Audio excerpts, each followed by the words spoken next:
थोड़ा सा मैं इंट्रोडक्शन, मेरा नाम चारू माथुर है, मैं डायरेक्टर जनरल हूँ ईमा की।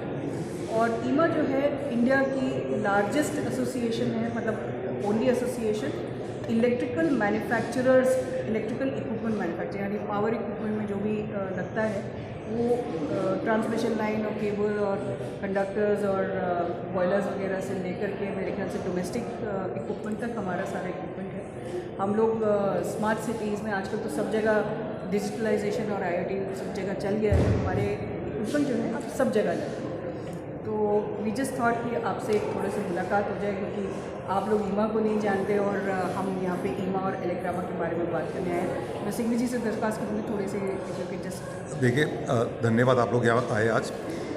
ईमा 75 ईयर्स पुरानी ऑर्गेनाइजेशन है और हम इलेक्ट्रिकल क्षेत्र में जितने भी भारत सरकार के इनिशिएटिव हुए उसमें हमने महत्वपूर्ण योगदान दिया है। जब हर घर बिजली पहुँचाई गई तभी ईमा के मेंबर्स ने सारे इक्विपमेंट सप्लाई किए।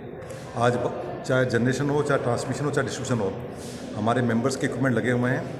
1000 मेंबर्स, चाहे जो इंटरनेशनल कंपनी वो हों, चाहे हमारी भारतीय कंपनियां हो, सब हमारे सदस्य हैं। और हम 95% of installed equipment in India are from our IEEMA members.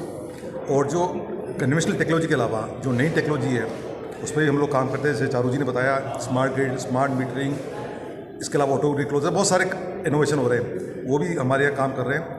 दुनिया की इलेक्ट्रिकल इंजीनियरिंग की जितनी डेवलपमेंट भारत में हो रही है इस समय, जितने R&D सेंटर्स यहाँ हैं, दुनिया भर की टेक्नोलॉजी यहाँ डेवलप होती है, चाहे सीमेंस हो, चाहे ABB हो, चाहे स्ट्राइडर हो, सबके ग्लोबल R&D सेंटर्स भी यहाँ काम कर रहे हैं। तो काफ़ी ईमा में काम हो रहा है।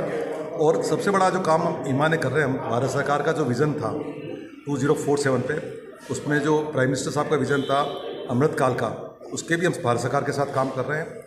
और हमने एक स्कीम बनाई है कैसे भारत में मैन्युफैक्चरिंग को बढ़ावा दिया जाए और कैसे हमारा जो निर्यात है उसको बढ़ाएं।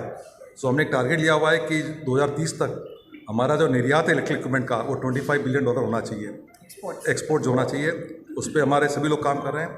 और अभी जो सबसे बड़ी इंपॉर्टेंट स्कीम आई है भारत सरकार की RDSS, इनमें 3 लाख करोड़ रुपये का इन्वेस्टमेंट हो रहा है। और भारत में बिजली सुधार के लिए जो बहुत महत्वपूर्ण काम हो रहा है, और हम भारत सरकार के साथ कंधा से कंधा मिला के उस स्कीम को सफल बना के पूरा कार्य कर रहे हैं। और उसी कार्य के अंतर्गत हम एक बहुत बड़ा शो कर रहे हैं इलेक्ट्रामा, जिसमें JK अग्रवाल साहब आपको बताएंगे। तो आई थिंक इलेक्ट्रिकल की कोई भी चीज़ हो उसमें हम लोग जुड़े हुए हैं।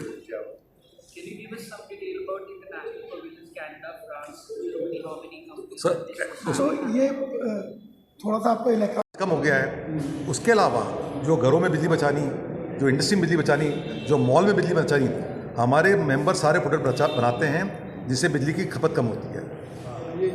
बिल्कुल करते हैं। और जो प्राइम मिनिस्टर विज़न है 2070 तक नेट जीरो लाना है, वो हमारे मेंबर का बड़ा योगदान रहेगा उसमें। सर बिल्कुल सोलर में भी काम करते हैं, और सोलर की भी बड़ी बड़ी कंपनियां जैसे विक्रम सोलर, वारी, हार्टेक पावर, ये सब भी हमारे मेंबर्स हैं। तो सोलर, बिजली से रिलेटेड कुछ भी, मतलब we are all about electricity. आप बिजली से रिलेटेड कुछ भी सोचेंगे, फ्रॉम जनरेशन टू डिस्ट्रीब्यूशन, हम लोग सारा काम करते हैं। सो दूसरा हमारा जो है ना, हमारा एक थोड़ा सा डिफरेंस है। हम लोग जैसे we are not into home appliances necessary, we are not manufacturers of washing machine. हम लोग के 2 जाइंट्स सबसे बड़े मीटर मैन्युफैक्चरर आपके सामने बैठे हुए हैं। स्मार्ट मीटर्स का जितना भी आजकल जो मुहिम चल रहा है सरकार का, वो आप दोनों की बड़ी खुशी से मैं ये बोल सकता हूँ कि ये जो हम लोग बैठे हैं, तो इसका कोई मतलब नहीं है। हर तीसरा मीटर हिंदुस्तान में, मेरे ख्याल से आप हमारा ये काफ़ी सूचना देता है, ये लगातार सिस्टम से कनेक्टेड है। यदि कोई व्यक्ति इसको छेड़छाड़ करने की कोशिश करेगा तो तुरंत पता पड़ जाएगा। और इसमें मेमोरी में सब डेटा रिकॉर्ड हो जाता है कि कोई छेड़छाड़ कर रहा है। तो जो बिजली विभाग के लोग हैं उस डेटा को देख के ये पता सकते हैं कि इसमें चोरी की संभावना तो है कि नहीं है। तो इससे न केवल लॉस कम होगा स्मार्ट मीटर लगाने से, बल्कि बिजली के जो तंत्र की सुधार है, सिस्टम ओवरलोडिंग, अब क्या रिन्यूएबल आ रहा है। पहले जनरेशन क्या था, दूर होता था, हर छत पर जनरेशन होगा। तो अगर ग्रिड को मैनेज करना है तो बिना इन टेक्नोलॉजी की चल नहीं सकता, लॉस के अलावा। और स्मार्ट मीटर से जो उपभोक्ता को सबसे बड़ा फायदा होगा, आज की डेट में क्या होता है, रात के 2 बजे बिजली पैदा तो उतनी हो रही है बट कंज्यूम नहीं होती, तो वेस्ट होती है। अगर आज आप उपभोक्ता हो, आपको ये मौका मिले कि यार शाम को 7 बजे बिजली 9 रुपये की है, बट रात को 2 बजे यूज़ करोगे तो 3 ही रुपये की हो जाएगी, तो आप अपने बहुत सारे इक्विपमेंट्स को ऐसे प्लान करोगे कि मैं ये काम 3 बजे कर लूँगा। तो इससे क्या उपभोक्ता को भी बहुत बड़ा फ़ायदा होगा, जैसे ही टाइम ऑफ डे यूज़ होगा। ये तब आएगा जब हर घर में स्मार्ट मीटर लग जाएगा, तो उपभोक्ता को एक बहुत बड़ा फ़ायदा होने वाला है स्मार्ट मीटर के लगने से। और सर, भारत सरकार की जो स्कीम है, दुनिया का सबसे बड़ा market smart meter, 25 crore meter Bharat सरकार लगा रही है। मतलब भारत सरकार ने 25 करोड़ तो आज सोचे हैं, जब तक लगेंगे तब तक 30 करोड़ हो जाएंगे। तो दुनिया का सबसे बड़ा मार्केट है, और खुशी की बात है कि भारत के मैन्युफैक्चरर्स डिमांड को पूरी कर रहे हैं। कोई बाहर से इक्विपमेंट नहीं आ रहा, ये सबसे बड़ी बात है। स्मार्ट मीटर जो हिंदुस्तान में लगेगा 100% हिंदुस्तान की कंपनियों के द्वारा बनाया जाएगा और लगाएंगे।